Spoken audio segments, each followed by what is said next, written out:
वित्तीय पूर्वानुमान। वित्तीय पूर्वानुमान में मूलभूत सूचनाएं उपलब्ध करवाई जाती है जिन पर क्रमबद्ध नियोजन किया जाता है। इसलिए वित्तीय परिणामों का पूर्वानुमान व्यावसायिक नियोजन का एक अभिन्न अंग है, जिसमें सभी प्रबंधक प्रतिस्पर्धात्मक, तकनीकी तथा सामाजिक वातावरण को ध्यान में रखते हुए एक विशेष अवधि की वित्तीय क्रियाओं का नियोजन करता है। कभी कभी वित्तीय पूर्वानुमान को संस्था की भावी कार्यवाही के नियंत्रण उपकरण के रूप में भी देखा जाता है। यहाँ वित्तीय पूर्वानुमान का आशय वित्तीय विवरणों के माध्यम से संभावित कार्यवाही को सुव्यवस्थित पूर्व अनुमानित करना है। यानी कि एक पूर्वानुमान दी गई परिस्थितियों के परिणाम स्वरूप क्या होने जा रहा है की भविष्यवाणी है। यह एक प्रकार से भावी घटनाओं एवं दशाओं का मूल्यांकन है। वित्तीय पूर्वानुमान का आशय संस्था के लाभ हानि खाते तथा चिट्ठे में दी गई मदों से संबंधित सूचनाओं एवं भूतकालीन समंकों का उपयोग करते हुए उपक्रम की भावी वित्तीय आवश्यकताओं का अनुमान लगाने से है। वित्तीय पूर्वानुमान और वित्तीय नियोजन ये दोनों एक जैसे नहीं हैं, इनमें कुछ अंतर पाया जाता है। वित्तीय पूर्वानुमान केवल भावी वित्तीय घटनाओं का निर्धारण करता है, जबकि वित्तीय नियोजन भावी योजनाएं बनाने की प्रक्रिया है।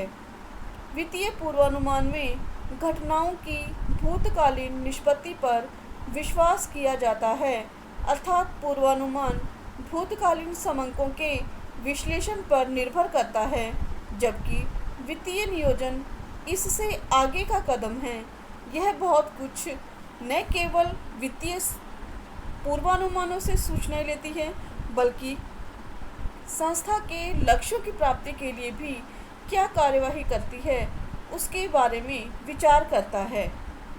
वित्तीय नियंत्रण जो केवल भावी घटनाओं का अनुमान का बोध कराता है, जबकि वित्तीय नियोजन में नियंत्रण की एक निर्मित क्रियाविधि होती है। इसके माध्यम से बजटरी नियंत्रण तकनीकों के द्वारा नियोजन को प्रभावी बनाया जा सकता है। वित्तीय पूर्वानुमान तथा वित्तीय नियोजन दोनों भिन्न भिन्न हैं, क्योंकि पिछले वीडियो में हमने वित्तीय नियोजन के बारे में जानकारी ली थी और आज हम वित्तीय पूर्वानुमान के बारे में जानकारी ले रहे हैं। तो दोनों को मिक्स नहीं करना है, दोनों अलग अलग चीज़ें हैं और अलग अलग रूप में ही इसका अध्ययन करना है। वित्तीय पूर्वानुमानों की उपयोगिता। वित्त प्रत्येक व्यावसायिक संस्था का जीवन चक्र चलाने में सहायक होता है। इसकी आवश्यकता सभी प्रकार के व्यवसायों में पड़ती है। यदि आवश्यकता से कम अथवा अधिक वित्त का अनुमान लगाकर इसकी व्यवस्था की जाती है, तो यह व्यवसाय के लिए अच्छी स्थिति नहीं होती है। अतः उचित एवं पर्याप्त वित्तीय आवश्यकता का निर्धारण सुदृढ़ वित्तीय पूर्वानुमानों के द्वारा ही लगाया जा सकता है। इसके माध्यम से हम रोकड़ शेषों का अनुकूलतम उपयोग कर सकते हैं। वित्तीय पूर्वानुमान की तकनीकें विशेषतः रोकड़ शेषों के अनुकूलतम उपयोग के संबंध में समन्वित दृष्टिकोण अपनाने के लिए उचित आधार प्रस्तुत करती है। वित्तीय पूर्वानुमानों की सहायता से रोकड़ जो व्यवसाय में निष्क्रिय पर पड़ी रहती है, उसका भी विनियोग करके अर्जनों में सुधार किया जा सकता है। वित्तीय क्रियाओं पर नियंत्रण। वित्तीय पूर्वानुमान को नियंत्रण तकनीक के रूप में प्रयोग में लिया जाता है। इसके आधार पर निष्पादन प्रमाप निर्धारित किए जाते हैं तथा इनकी वास्तविक निष्पत्ति से तुलना करके परिणामों का मूल्यांकन किया जाता है। इससे वित्तीय प्रबंधक को निर्धारित प्रमापों से विचलन की जानकारी प्राप्त होती है जिसे सुधारकर आवश्यक कार्यवाही की जा सकती है। विचलन यह स्पष्ट करते हैं कि यह योजनाएं अवास्तविक हैं, जिन्हें अप्रत्याशित या अनियंत्रित घटनाओं के संदर्भ में आवश्यकता अनुसार संशोधित किया जाना चाहिए। उच्च साख योग्यता। विस्तृत वित्तीय पूर्वानुमान कार्यक्रमों से व्यावसायिक क्षेत्र में संस्था की साख योग्यता में वृद्धि होती है। बैंक ऐसी संस्था से बहुत प्रभावित होते हैं तथा इन्हें आसान एवं सुविधाजनक शर्तों पर ऋण देने से नहीं डरते। ऐसा इसलिए होता है कि बैंकों को संस्था की वित्तीय आवश्यकताओं की मात्रा, समय तथा इन कार्यक्रमों का संस्था की लाभदायकता एवं तरलता पर प्रभावों के बारे में प्रबंध से विचार विमर्श करने का मौका मिलता है और यह उच्च साख योग्यता का आधार बनती है। निर्णय में सहायक। वित्तीय पूर्वानुमान पूंजी विनियोजन, वार्षिक उत्पादन स्तर, वांछित परिचालनात्मक कुशलता, कार्यशील पूंजी आदि के लिए विभिन्न प्रकार के निर्णय लेने में सहायक होती है। वित्तीय पूर्वानुमानों के माध्यम से ही हम भविष्य में अपने उत्पाद के बारे में क्या निर्णय, क्या नीतियां अपनानी हैं के बारे में जानकारी लेते हैं कि भविष्य में किस तरह का माल उपभोक्ता को पसंद आएगा, किस तरह की तकनीकें बाजार में होंगी, उनके बारे में भी हम जानकारी लेते हैं। वित्तीय पूर्वानुमान की तकनीकें। प्राय वित्तीय पूर्वानुमान की कई तकनीकें काम में ली जाती है।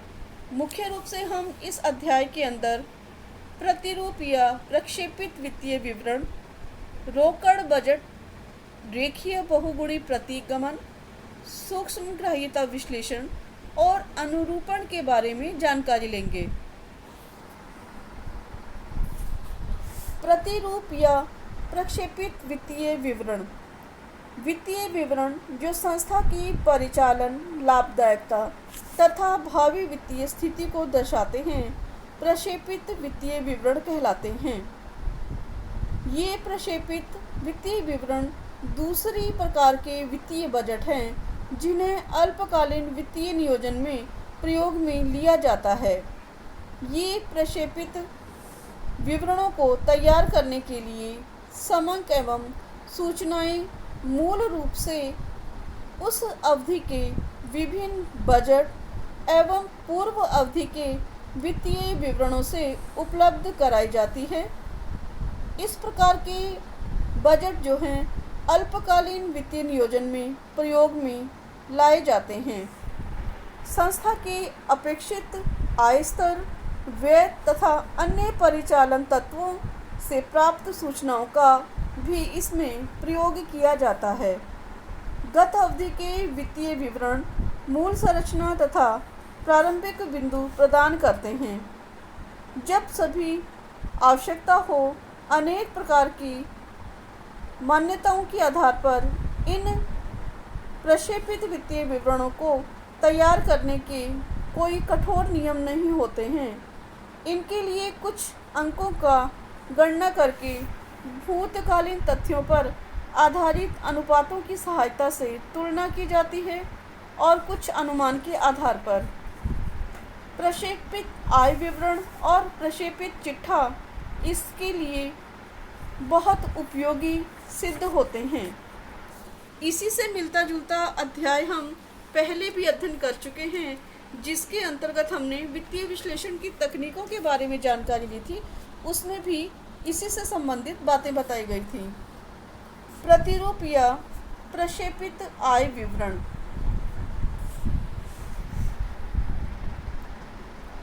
प्रतिरूप या प्रक्षेपित आय विवरण के लिए हमें कई तथ्यों की आवश्यकता होती है। इसका उद्देश्य संभावित आय, लागतों, लाभ, कर, लाभांश तथा अन्य वित्तीय हितों की उचित अनुमान लगाने हेतु किया जाता है।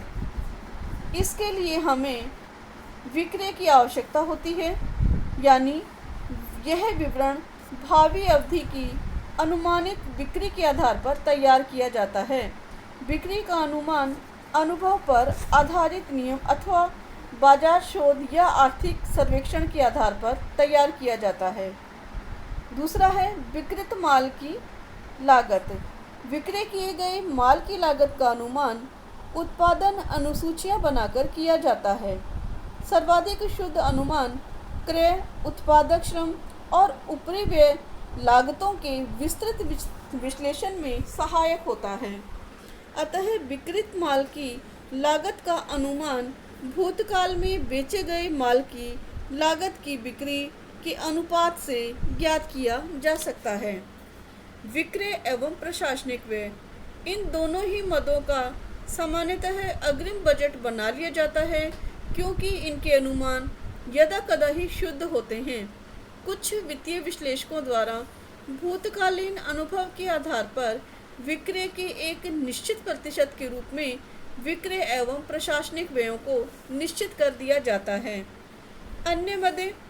अन्य मदों के अंतर्गत आय एवं ब्याज कर से पूर्व शुद्ध आय की गणना के लिए लिया जाता है।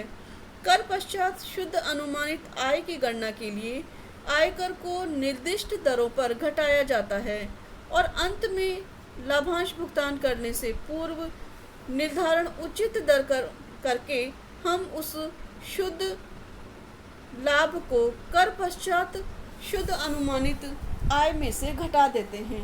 यानी कि हमें अन्य मदों के अंदर प्रॉफिट बिफोर टैक्स और प्रॉफिट आफ्टर टैक्स के बारे में जानकारी इकट्ठी करनी होती है। प्रक्षेपित या प्रतिरूप आय विवरण के लिए ये आवश्यक तथ्य होते हैं। जब हम प्रक्षेपित चिट्ठा या बैलेंस शीट की बात करते हैं तो उसके लिए हमें बाजार के विभिन्न अनुमानों को ध्यान में रखना पड़ता है। प्रक्षेपित चिट्ठा बजट अवधि के अंत में वित्तीय स्थिति के अनुमानों को दर्शाता है। यह वित्तीय प्रबंधक को यह बताने में सहायता करता है कि किस सीमा तक संस्था की वित्तीय स्थिति बजट अवधि में संस्था की विनियोजित क्रियाओं के परिणाम स्वरूप सुदृढ़ है या कमजोर है। इसके लिए हम नियोजित उत्पादन स्तर के परिचालन हेतु आवश्यक सभी स्थायी संपत्तियों, चालू संपत्तियों का पूर्वानुमान करते हैं। दायित्व जिन्हें बिना किसी बातचीत के अनुमानित किया जा सके, चिट्ठे की तिथि को शुद्ध कीमत और प्रक्षेपित संपत्तियों की कुल साधन यानी दायित्व, इनके बारे में जानकारी प्राप्त करते हैं। जैसा कि आपने पिछले वीडियो में पढ़ा था, स्थायी संपत्तियों, चालू संपत्तियों के बारे में जानकारी ली थी और साथ में अमूर्त संपत्तियों के बारे में जानकारी ली थी। लेकिन जब हम प्रतिरूप चिट्ठे की बात करते हैं तो वहाँ पर हमें दायित्वों के बारे में भी जानकारी लेनी होती है। यहाँ हमें देखना होगा कि जो हमारे दायित्व हैं उनके अंतर्गत क्या परिवर्तन आया है, उनके बारे में हम क्या पूर्वानुमान लगा सकते हैं। जहाँ तक संपत्तियों की बात है तो संपत्तियों में स्थायी संपत्तियों, चालू संपत्तियों के अंदर हमें देनदार या प्राप्य विपत्र, स्टॉक और रोकड़ बैलेंस यानी कि नगद शेष पर ध्यान देना है, उनके बारे में पूर्वानुमान लगाना है। दायित्वों में विभिन्न प्रकार के दायित्वों को शामिल किया जाता है, जिसमें लेनदार या देय विपत्र को शामिल किया जाता है। बकाया दायित्व जैसे कि उपार्जित मजदूरी एवं अन्य व्ययों की गणना आदि का हमें विभिन्न प्रकार के भुगतान पैटर्न्स, उत्पादन अनुसूचियाँ, भुगतान अंतराल आदि के बारे में हम इनके माध्यम से जानकारी ले सकते हैं। प्रक्षेपित चिट्ठा बनाते समय हमें यह ध्यान रखना है कि भूतकालीन समंकों के आधार पर भविष्य की दरों का निर्धारण किया जाना है। कर एवं लाभांश के लिए प्रावधान प्रक्षेपित चिट्ठा बनाते समय उचित प्रकार से करना चाहिए। इस राशि का अनुमान प्रारंभिक शेष में से नए शेष को जोड़कर तथा अवधि विशेष में किए जाने वाले भुगतानों को घटा करके किया जाता है।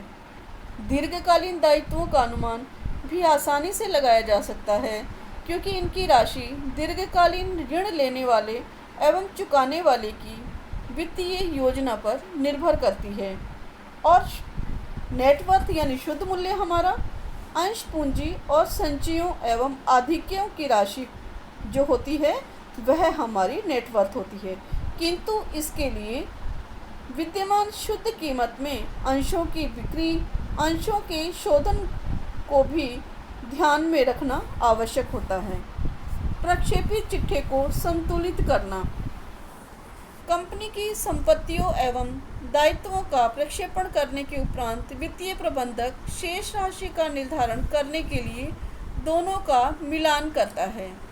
चूँकि चिट्ठे की प्रत्येक मद स्वतंत्र रूप से भावी नीतियों एवं संभावित दशाओं के संदर्भ में अनुमानित की जाती है, इसलिए संपत्तियों एवं दायित्वों का योग समान हो ऐसा आवश्यक नहीं है।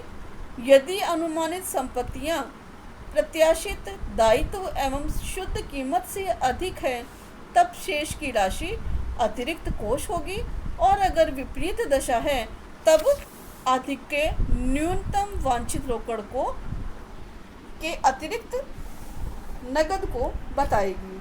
तो ये हमें प्रक्षेपित चिट्ठे को बनाने के लिए ध्यान में रखना है।